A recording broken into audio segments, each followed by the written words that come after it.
السلام علیکم student second year class, کیسے ہیں آپ؟ ٹھیک ہیں؟ میں آپ کا ٹیچر غلام معین الدین ہوں، اور آج کا بیٹا جو ہمارا ایجوکیشن کا لیکچر ہے وہ لیکچر نمبر 21 ہے۔ اور لیکچر سٹارٹ کرنے سے پہلے ہم اللہ تعالیٰ کے بابرکت نام سے اس لیکچر کو سٹارٹ کرنے جا رہے ہیں۔ بسم اللہ الرحمن الرحیم۔ بیٹا آج کا جو لیکچر ہم پڑھنے جا رہے ہیں وہ ہے، ہمارا کوشچن ہے ابن خلدون کی تعلیمی فکر کیا تھی، اور آج اس فکر سے جو ہے وہ ہم جو ہے وہ کیسے فائدہ اٹھا سکتے ہیں۔ اب ابن خلدون جو ہے، ان کا جو نام ہے وہ بہت بڑے گریٹ فلاسفر اور گریٹ جو ہے ہم یہ مفکر جو ہے، تعلیم دان، علامہ، اسکالر، ان کے اندر جو ہے وہ ان کا شمار ہوتا ہے۔ ہم نے بیٹا شارٹ قسم کے بھی اندر ان کا تعارف پڑھا تھا۔ انہوں نے جو ہے وہ ایک کتاب لکھی تھی مقدمہ ابن خلدون، جو کہ اپنی ایک زمانے کے اندر حیثیت رکھتی ہے، اپنی مثال آپ رکھتی ہیں۔ ابن خلدون جو ہے، ان کی کتاب میں ہمیں جو ہے وہ بہت زیادہ تعلیم کے متعلق رہنمائی ملی۔ اب جو انہوں نے ہمیں تعلیم کے متعلق جو تصورات دیے، یعنی کہ تعلیمی جو تصورات ہیں، آج ہم پڑھیں گے ان کے تعلیمی تصورات، ان کے بارے میں ہم پڑھیں گے۔ اس کے بعد ہم پڑھیں گے مقاصد تعلیم کیا ہونے چاہیے، آج ہم یہ پڑھیں گے ان کے۔ پھر اس کے بعد ہے وہ نصاب تعلیم کیسا ہونا چاہیے۔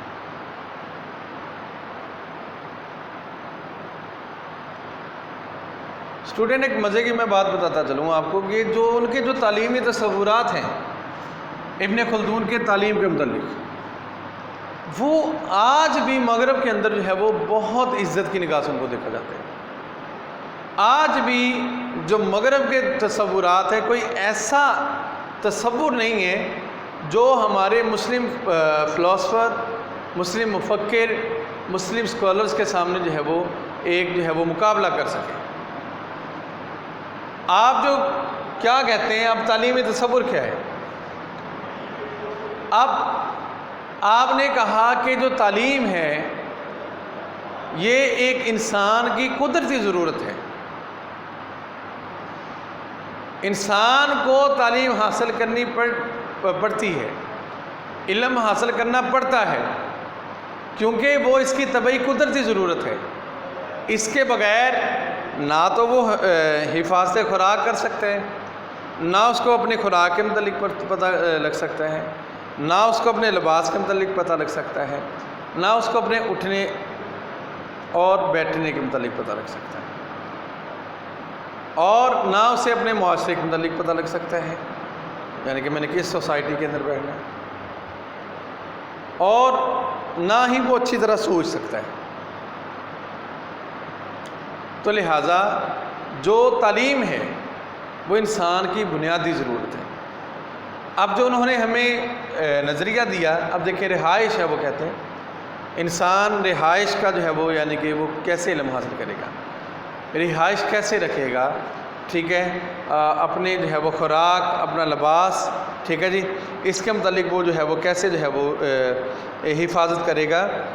اور وہ کہتے ہیں کہ جو تعلیم ہے وہ انسانی جو فطرت ہے اس کو جو ہے وہ، یعنی کہ یہ سیکھنا جو ہے وہ اس کی انسانی فطرت ہے۔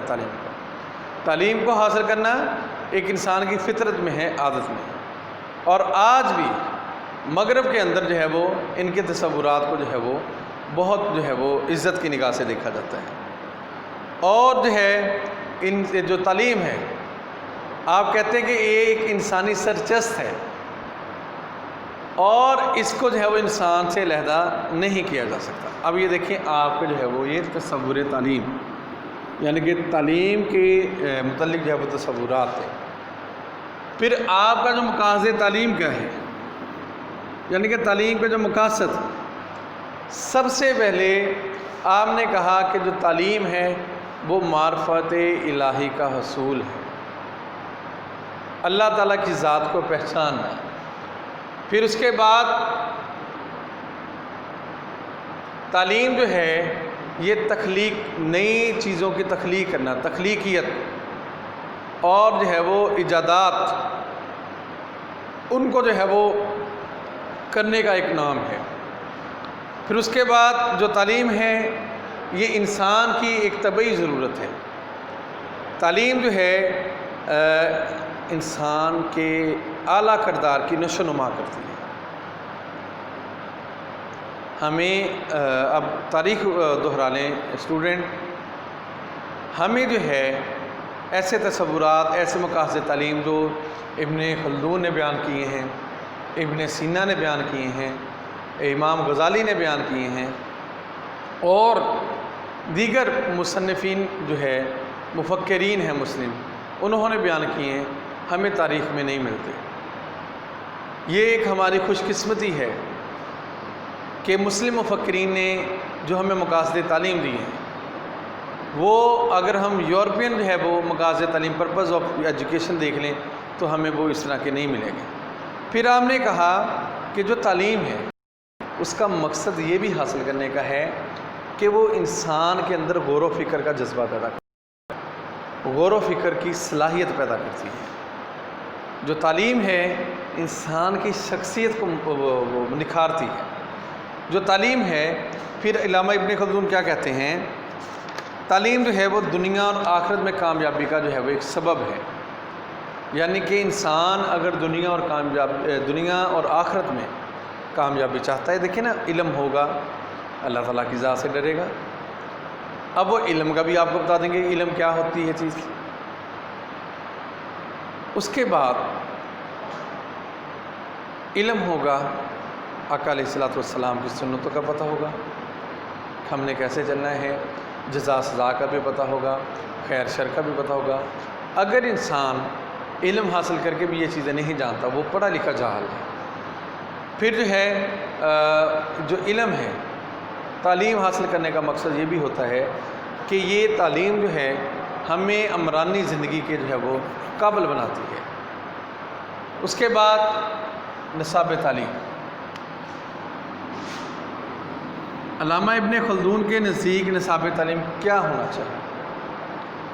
آپ کہتے ہیں کہ جو نصاب تعلیم میں سب سے پہلی بات ہے وہ ہے مادری زبان میں جو ہے وہ تعلیم دینی چاہیے۔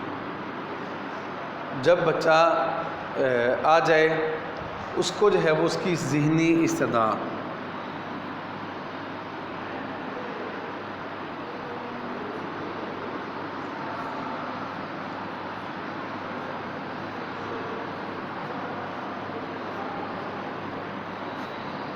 بعد میں آپ کہتے ہیں اس کو قرآن پاک کی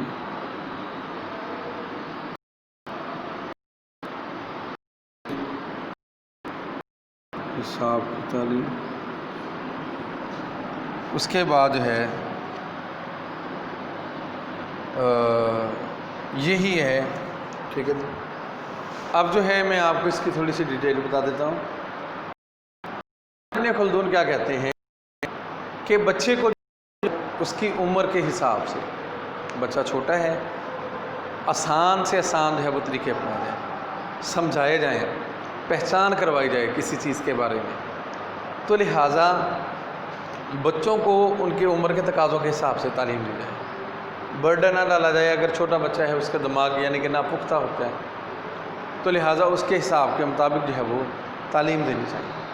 پھر سب سے پہلے جو اہم پوائنٹ ہے وہ ہے میں بچہ۔ اگر اسٹوڈنٹ آج بھی ہم جو ہے وہ تاریخ کے اوراق اٹھا لیں، آج بھی اب اگر ہم ایجوکیشن سٹینڈرڈ کو دیکھیں تو ایجوکیشن سٹینڈرڈ جو ہے وہ وہاں ڈیولپ ہوا، ایجوکیشن وہاں ڈیولپ ہوئی ہے جہاں پر بچوں کو جو ہے وہ ان کی مادری زبان میں جو ہے وہ تعلیم دی جاتی ہے۔ ہم چائنا میں دیکھ لیں، امریکہ دیکھ لیں، یورپ دیکھ لیں، کہیں بھی دیکھ لیں، مادری زبان کیونکہ بچہ جانتا ہوتا ہے، بچہ مادری زبان میں سمجھ سکتا ہے۔ آج کی دور کی تحقیق بھی یہی کہتی ہے کہ جو بچہ اپنی مادری زبان میں علم کو حاصل کر سکتا ہے، اچھی طرح علم کو حاصل کر سکتا ہے، وہ اور کسی زبان میں اچھی طرح اپنے علم کو حاصل نہیں کر سکتا، تعلیم کو حاصل نہیں کر سکتا۔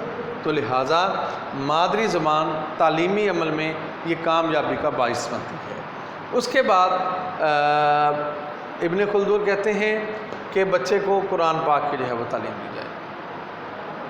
پھر اس کے بعد بچے کو حساب سکھایا جائے، کیونکہ حساب سے اور قرآن پاک کی تعلیم سے جو ہے بچے کا ذہن جو ہے وہ بہت زیادہ کام کرتا ہے۔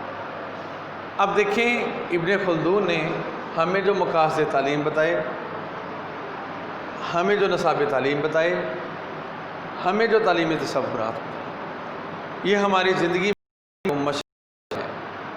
اگر ہم اپنے مسلمین کے جو ہے وہ افکار پر، ان کے تصورات پر، ان کی رہنما اصول پر عمل کریں تو آج اسٹوڈنٹ ہم بھی جو ہے وہ تعلیمی جو ہے وہ کامیابیوں کو جو ہے وہ چھو سکتے ہیں۔ آج ہم بھی ایجوکیشن کے حساب سے ایک بہترین جو ہے وہ قوم بن سکتے ہیں۔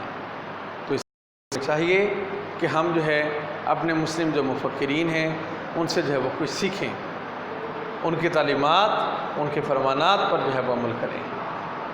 لہٰذا آج کا جو کوشچن پڑا وہ یہی تھا، ابن خلدون کی تعلیمی فکر کیا تھی، آج اس سے کیا فائدہ اٹھایا جا سکتا ہے۔ اس میں بڑا مقاصد تعلیم اور نصاب تعلیم۔ کل انشاءاللہ اس کا یہ آگے ہم پڑھیں گے تدریسی نصاب کیا تھا۔ تو انشاءاللہ اس ویڈیو میں جو ہے وہ آپ کو کوئی کسی قسم کی سمجھ نہیں آئی یا اس لیکچر کے اندر کوئی کسی بات کی سمجھ نہیں آئی تو آپ جو ہے وہ کمنٹس میں جو ہے وہ ہم سے وہ بات پوچھ سکتے ہیں۔ آج کے لیے میں اجازت چاہوں گا۔ جزاک اللہ خیرہ۔ السلام علیکم ورحمۃ اللہ وبرکاتہ۔